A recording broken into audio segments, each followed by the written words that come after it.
How to restrict data usage for apps on iPhone. To get started, first of all go ahead and open up the Settings application on your phone. Once you're here, go to Mobile Service as shown.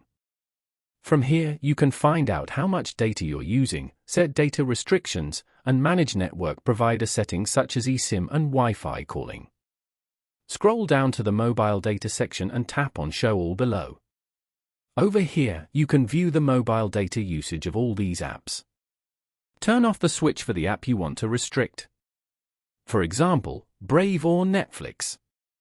This way, you get more control over your experience with the device and how you use it.